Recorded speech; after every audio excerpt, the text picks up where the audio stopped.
Hello दोस्तों, welcome to ट्रांजन classes. तो friends, आशा राखું છું તમે બધા મજામાં છો, મસ્ત છો।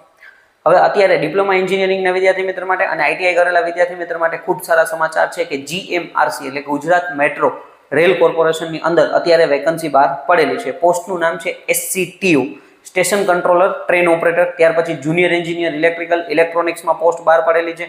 એ ઉપરાંત મેન્ટેનરની પોસ્ટ બહાર પડેલી છે, બરાબર। એમાં ફિટર છે, ત્યાર પછી આઈટીઆઈ ઇલેક્ટ્રિશિયન છે, બીજે અલગ અલગ પોસ્ટ માટે વેકન્સી બહાર પડેલી છે। તો ખાસ આજથી ફોર્મ ભરાવાના શરૂ થઈ ગયા છે, બરાબર। ફૂલ નોટિફિકેશન વિડીયો છે એ ટૂંક સમયમાં આપણી ચેનલ ઉપર આવી જશે, ત્યારે તમે જોઈ શકો છો શું શું રિક્વાયરમેન્ટ છે, સેલરી શું છે, કેટલી વેકન્સી બહાર પડેલી છે, ઓકે। એ ઉપરાંત જે નોટિફિકેશન પીડીએફ છે એ બધા જ આપણા વોટ્સઅપ ગ્રુપ, ટેલિગ્રામ ગ્રુપની અંદર મોકલી દીધેલી છે। ન જોડાણા હોય તો ખાસ કોઈ પણ એક પ્લેટફોર્મ સાથે તમે જોડાઈ જાઓ, જેથી પરીક્ષાને લગતી, ભરતીને લગતી કંઈ પણ માહિતી આવે તો તમને મળતી રહે। બાકી કંઈ પણ ક્વેશ્ચન હોય તમે કમેન્ટ કરી શકો છો, પર્સનલમાં મેસેજ કરી શકો છો। Thank you friends.